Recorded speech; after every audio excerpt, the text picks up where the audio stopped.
Have you ever felt like you're stuck in a loop? You wake up one day, full of resolve. This time, you're going to change. You cut the carbs. You join the gym. You swear this is the beginning of a new life. But a week passes, maybe two, and the old habits come knocking. Then comes the whisper in your head. Maybe I just don't have what it takes. Maybe this is who I am. What if I told you the problem isn't you? What if the reason you failed isn't because you're weak, but because you've been trying to win a 20-year war with a 2-week plan? In this video, I'm going to share with you a system that defies everything you've heard about discipline, motivation, and habit change. It's not a magic trick. It's not another challenge or crash course. It's a quiet, ancient way of rebuilding your life, one tiny step at a time. It helped a 142-kilo man named Christopher not only lose over 50 kilos, but regain something far more precious: his presence, his family, and himself. And it all started with a glass of water. Let me show you how.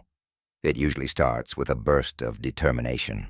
We look in the mirror, feel the weight of regret, and say, "That's it, I'm done. Tomorrow, everything changes." And we mean it. We throw out the junk food. We sign up for the gym. We buy the books, download the apps, clear our calendar. For a few days, we feel powerful, unstoppable even. But underneath that intensity, something fragile is forming. You see, no one tells us about the hidden cost of trying too hard. They don't tell us that when we sprint into change, we do it with adrenaline, not wisdom. That adrenaline fades, and when it does, so does our progress. And what's left behind? Shame, the familiar echo of "I failed again," and worse, the quiet formation of an identity. I'm just not the kind of person who can change. This isn't just sad, it's dangerous, because once you believe that about yourself, you stop trying altogether. You stop hoping. But what if the real problem isn't your lack of willpower? What if the real problem is the system? A system that promises fast results, but burns through your energy like a matchstick in the wind. A system that demands perfection, and when you slip, as humans do, it tells you to give up. Christopher, the man we'll journey with in this story, lived this cycle for decades. Every failure reinforced the same false truth: I can't change. But the truth was never that he couldn't. It was that he was trying to climb a mountain with no steps, just cliffs. What he needed wasn't a motivation. It was a new way forward, a path that honored his reality, not fought against it. And this path didn't begin with a meal plan or a workout. It began with a glass of water. Now let's take the first real step with him. Here's something most people never realize. You don't rise to the level of your goals. You fall to the level of your identity. Every time you try to change your behavior without changing the way you see yourself. It's like building a house on sand. Let me explain. Think of someone who says, "I'm trying to quit smoking." Now think of someone else who says, "I'm not a smoker." Same behavior, different identity. Guess who's more likely to succeed? This was Christopher's real battle. It wasn't just his weight. It was the quiet narrative inside his head. I'm lazy. I'm the fat guy. I've always been this way. Every failed attempt wasn't just a setback. It was evidence that seemed to confirm the story he told himself. But here's the truth. You don't have to wait to lose 20 kilos to change your identity. You change your identity by keeping one small promise, and then another, and then another. When Christopher drank that glass of water every morning, it didn't just hydrate him. It whispered, "I'm someone who keeps my word." That's identity. And identity is the soil from which every new habit grows. Because once you believe you are someone who takes care of your body, you'll start acting like it, even on the hard days. This is why crash diets, 30-day challenges, and willpower tricks always fail. They don't build a new you. They only borrow motivation from the old one. But Christopher, he wasn't borrowing anymore. He was rebuilding slowly, quietly, permanently. In the next part of his journey, that glass of water would become something more. It would become momentum. Let's see how microscopic actions create massive shifts. It wasn't the water. Christopher didn't wake up one day, drink a glass of water, and suddenly become a different man. But it felt different, because for the first time in years, he made a promise to himself, and kept it. No one clapped, no weight was lost, there was no trophy or transformation, but there was something far more powerful: trust. That glass of water was a signal, not to the world, but to his own mind. Maybe I'm not broken. Maybe I can start over. Think about your own life. How many promises have you broken to yourself? I'll start Monday. I'll wake up early. I'll quit this habit. And every time you don't follow through, something inside you hardens. You stop believing your own words. And without trust, change becomes impossible. That's why the first real breakthrough isn't physical, it's emotional, psychological. It's the moment you realize, I can trust myself again. And that doesn't come from grand gestures. It comes from doing something so small, so laughably easy, that it's impossible to fail, like drinking a glass of water. Christopher didn't need a workout plan. He didn't need a detox. He needed a win, just one, and he needed it to be so simple, so manageable, that failure wasn't even on the table. That's the genius of starting small. It removes the resistance, and over time, it rebuilds something most people have lost: belief. Because when you believe you can keep one promise, you begin to imagine keeping more. And that's when change becomes inevitable. Next, Christopher took that belief and added one more small step, and that changed everything. Let's see how one habit became a cascade. Christopher didn't change overnight. He didn't wake up one day craving vegetables or dreaming about jogging shoes. But after 2 weeks of drinking water, something shifted. It was subtle. He started waking up a little earlier. He noticed himself reaching for the glass automatically, without effort. It became part of who he was. And that's when Dr. Yamamoto added one more layer. Put half the food you usually eat on your plate. If you're still hungry after 20 minutes, go back for more. It sounded ridiculous. But again, it was small, manageable, no pressure, no guilt. Just another promise, just another micro-win, and something incredible happened. Over the next 3 weeks, Christopher rarely went back for seconds. Not because he forced himself, but because he didn't need more. His body had been screaming for volume, not nourishment. Now it was beginning to listen. This is the secret no one tells you. Small wins compound. A glass of water leads to mindful eating. Mindful eating creates space for better movement. Better movement invites better sleep. Better sleep supports better decisions. It's not a habit, it's a cascade. And each action reinforces the identity. I am someone who takes care of myself. That's the power of microscopic momentum. Not a burst, not a sprint, but a quiet, persistent current that slowly rewires who you are. By now, Christopher wasn't just following instructions. He was curious, motivated not by fear, but by possibility. And his next step wasn't physical. It was emotional, because the hardest part of any transformation is facing the voice that says, you'll fail again. Let's see how he faced that voice and what he did next. Motivation feels amazing until it disappears. At first it lights a fire under you. You feel unstoppable, driven. You buy the gear, clear your pantry, download the app. But a few days in, it's cold, you're tired, and that fire, gone. So what do? We blame ourselves. I'm just not disciplined. I guess I didn't want it badly enough. But the truth is, motivation was never designed to last. It's a spark, not fuel. And willpower, that's limited too. Studies from Stanford and the University of London show that willpower depletes throughout the day.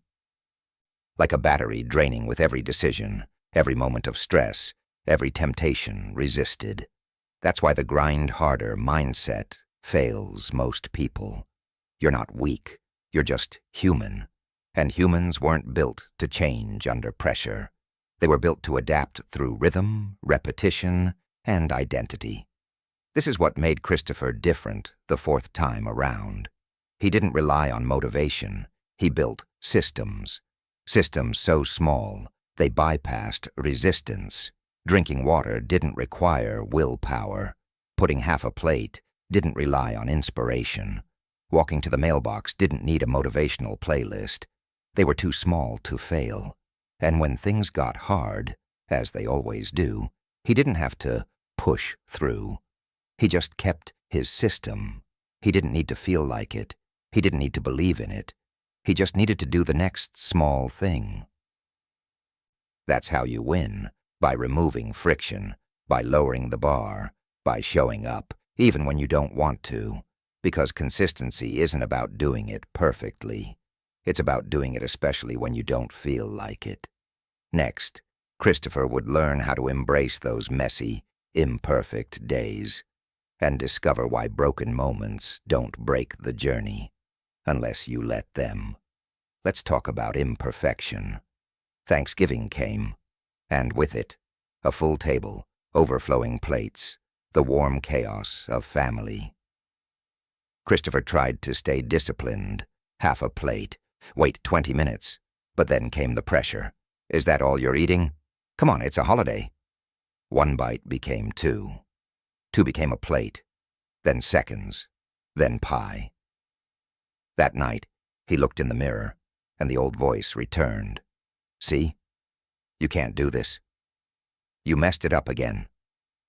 In the past, this would have been the end, the shame spiral, the silent giving up. But this time, he didn't quit. Because months earlier, Dr. Yamamoto had told him something he didn't fully understand then. You will fail. And when that happens, you will find out if you have truly changed. So Christopher texted the doctor.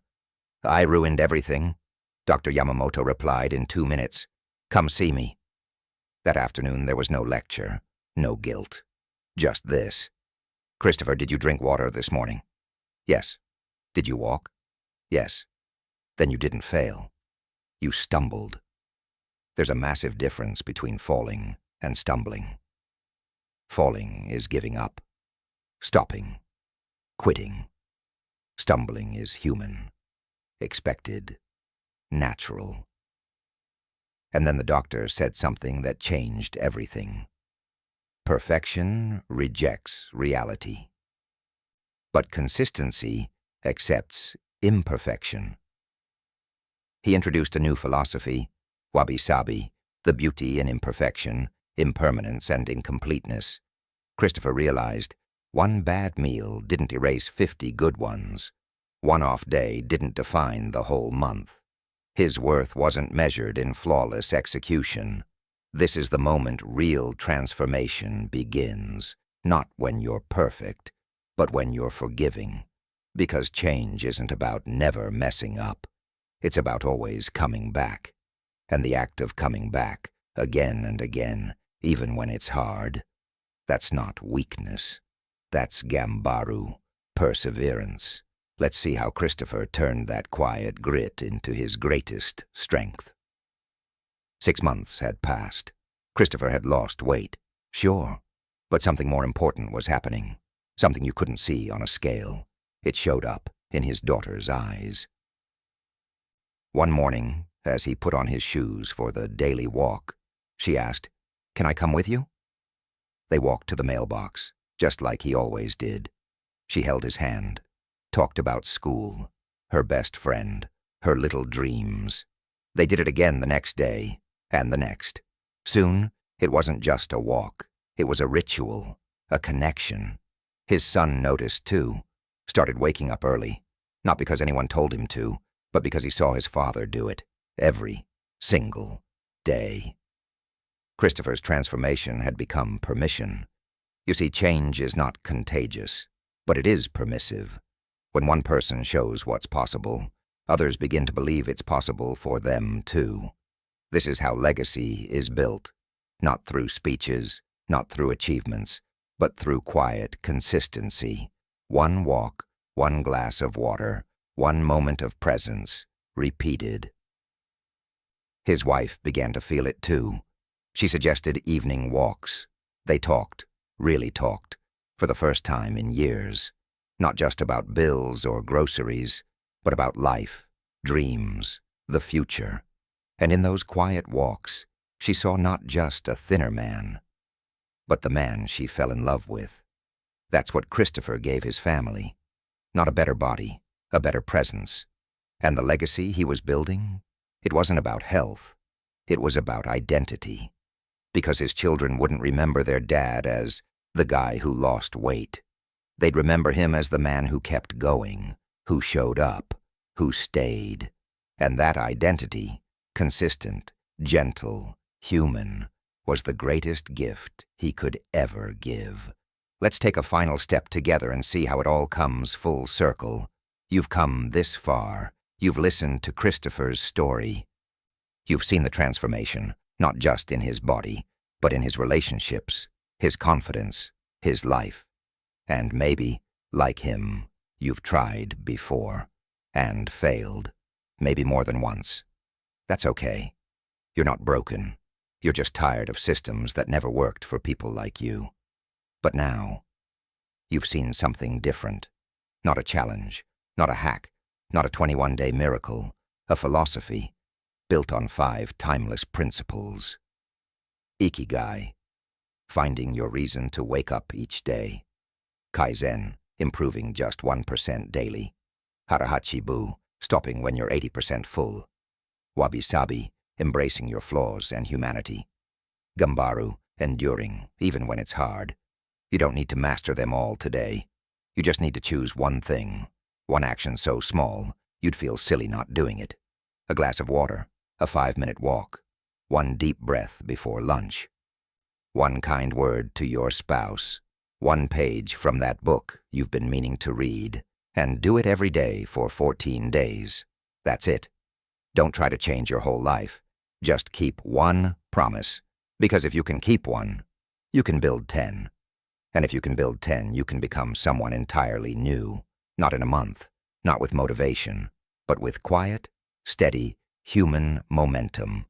So, what's your one small step? Write it down. Say it out loud. Better yet, comment it. Make it real. Because the moment you put your intention into words, you've already started becoming the person who follows through. Not tomorrow, not next Monday, now, because 5 years from now. You'll either look back at this moment as the turning point, or as another almost. And that choice is yours.